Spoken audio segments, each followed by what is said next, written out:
everyone, welcome back to GK Today. I'm Nuzhat Sana and in this video I'll discuss today's top current and static general studies questions for UPSC Prelims Examination 2022 onwards. And these questions are framed keeping in view both the factual as well as analytical aspects of UPSC Prelims exam. Also, I would like to inform you that these questions are part of GK Today's UPSC Prelims test series, which is available in GK Today Android app.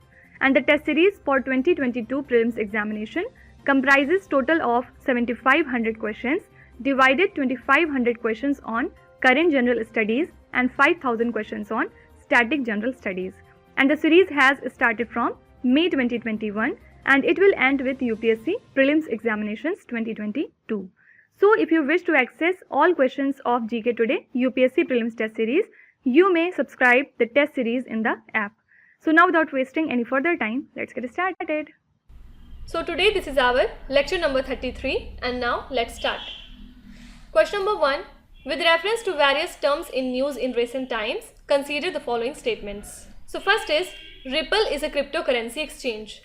I think yesterday we have talked about cryptocurrency. What are these? These are a specific type of virtual currencies which is decentralized and protected by cryptographic encryption techniques. And what were the examples? Bitcoin and Ripple.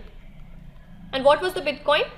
It is a type of digital currency that enables instant payments to anyone, and it was established in the year 2009. Also, it is based on an open source protocol and is not issued by any central authority. Okay, so yesterday we discussed a lot about Bitcoin and today we'll see what is Ripple. So this is a kind of technology that acts both a cryptocurrency and digital payment network for financial transactions. And it was first released in 2012, and the main process of Ripple is a payment settlement, asset exchange and remittance system, which is similar to kind of SWIFT system, which is used for international money and security transfers and operated by banks and financial middlemen dealing across currencies. Okay, so rather than using blockchain mining, Ripple was a consensus mechanism via a group of bank-owned servers to confirm the transactions. Okay, so Ripple is one of the high market cap cryptocurrency exchanges, and the cryptocurrency on this ledger is called XRP. Okay, so yes, this is a cryptocurrency exchange. Now second is, Apostle is a malware. What is malware?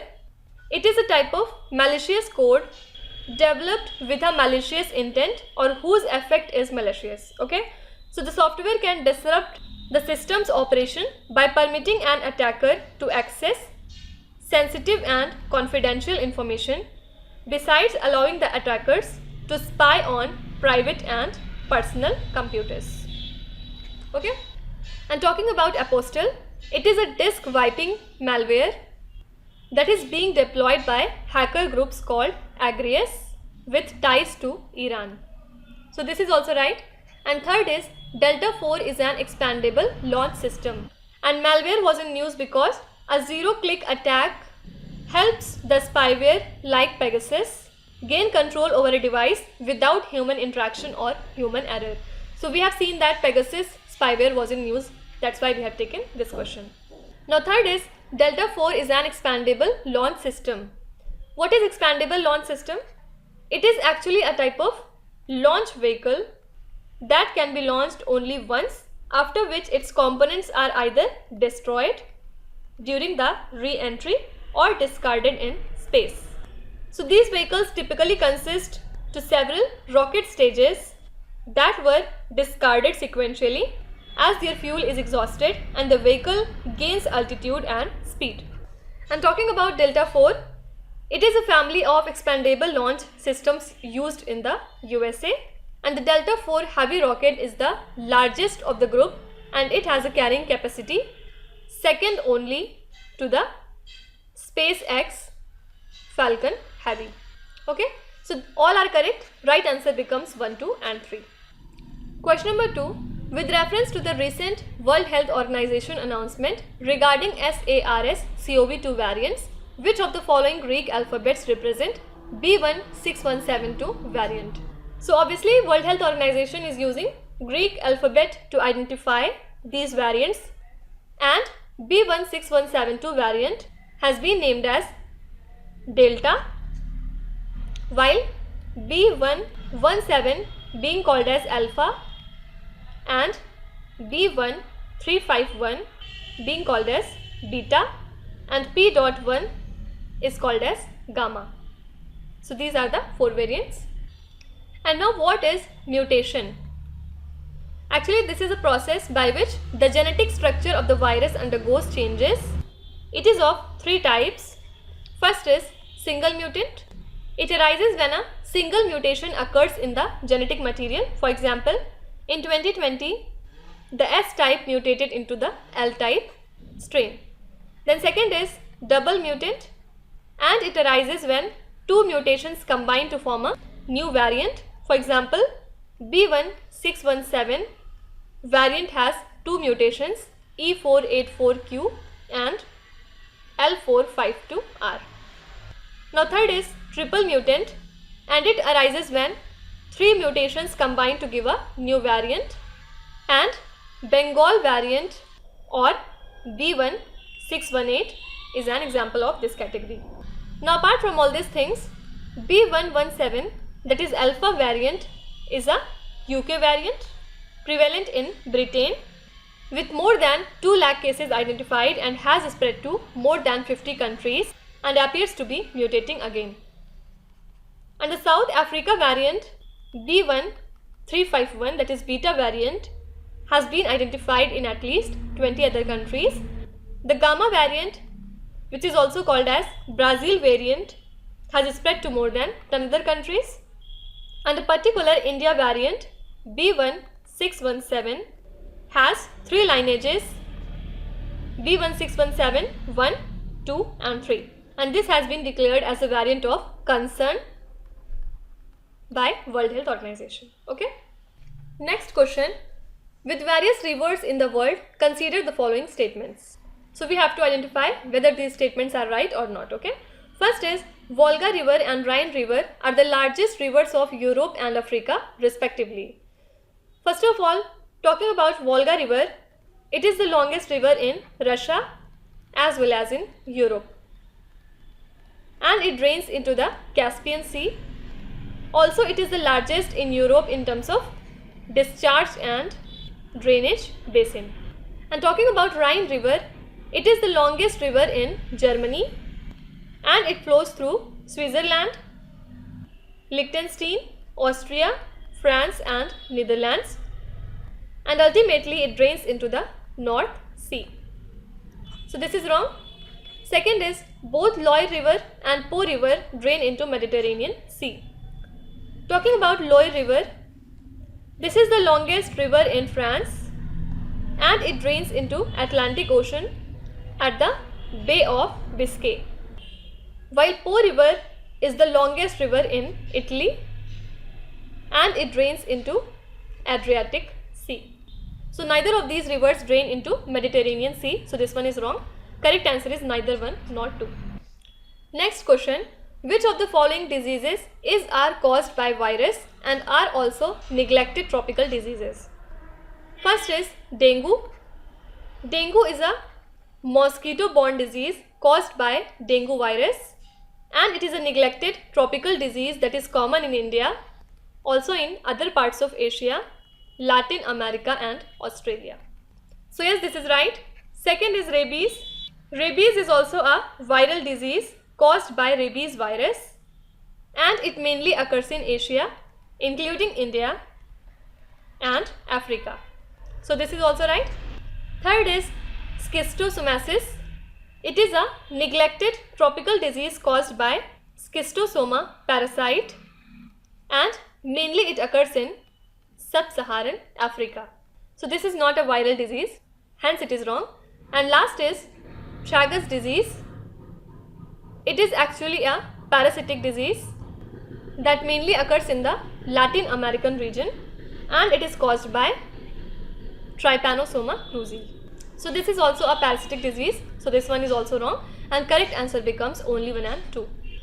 Now talking about some more important viral diseases. First is foot and mouth disease. It is a viral disease that affects the cattle and it is caused by an aphthovirus called FMDV. Now second is blue tongue disease. This is caused by blue tongue virus in sheep and cattle and it is transmitted through small flies called midges. Okay. Then there is one more disease which is quite common called brucellosis. It is actually a bacterial disease caused by Brucella bacteria and it is highly contagious, means it spreads through contact and it is transmitted through unpasteurized milk and overcooked meat. In the previous lectures we have talked about all these diseases. Also one more bacterial disease is there named as anthrax. It affects cattle and is transmitted via spores. Okay. Also yesterday I have told you many viral and bacterial diseases. Let's see some of them. The examples of viral disease are rabies, mumps, measles, AIDS, common cold, smallpox, chickenpox, etc. And the bacterial disease examples are typhoid, TB, plague, tetanus, cholera, then whooping cough, leprosy, etc. Fine. Now coming to last question. With reference to various drugs recently in use for COVID-19, consider the following statements. First is remdesivir. It is a broad spectrum antiviral drug. Yes, it is an antiviral drug that is being used for treating COVID-19 cases and it is administered intravenously and was developed by Gilead Sciences, which is an American firm. Now why it was in news? Because in May 2021, the government had decided to discontinue central allocation of remdesivir to states and directed National Pharmaceuticals Pricing Agency to monitor the availability of this drug in India. Actually, it was developed to treat hepatitis C and subsequently it was investigated for Ebola virus disease, Marburg virus infections and then ultimately coronavirus. So yes, this is right. Second is 2-DG is a glucose based molecule. So 2-DG, that stands for 2-deoxy-D-glucose, is an anti-COVID drug developed by DRDO and it has been approved for emergency use by the Drug and Controller General of India in adjunct therapy. So basically it is a glucose molecule and it cannot undergo further glycolysis. And what is glycolysis? It is a process in which free energy is released. So these molecules are taken up by the glucose transporters of the cell and the glucose transporters are the membrane proteins that facilitate the transport of glucose across the plasma membrane. And this is how the drug reaches the cells, and since it cannot undergo glycolysis, it simply stays in the cell and continuous intake of the drug then leads to the accumulation of this drug in the cell. Fine. So yes, this is also right. And third is dexamethasone is a non-steroid drug. This is actually a corticosteroid drug for treating COVID-19 patients who develop a hyperimmune response to the infection, means they experience cytokine storm, about which we have talked in the previous lectures, and the drug acts as an anti-inflammatory. Okay, so this is also right and correct answer becomes all 1, 2 and 3. So that's it for today. I hope you have liked the session. If you want to give any review, feedback or suggestion regarding these lectures, you can tell us in the comment section. Definitely we'll try to implement that. And now we'll meet again tomorrow with 5 more new and interesting questions. Till then, stay tuned. Thank you so much for watching and please do not forget to subscribe to GK Today. With this, me Nuzhat Sana signing off.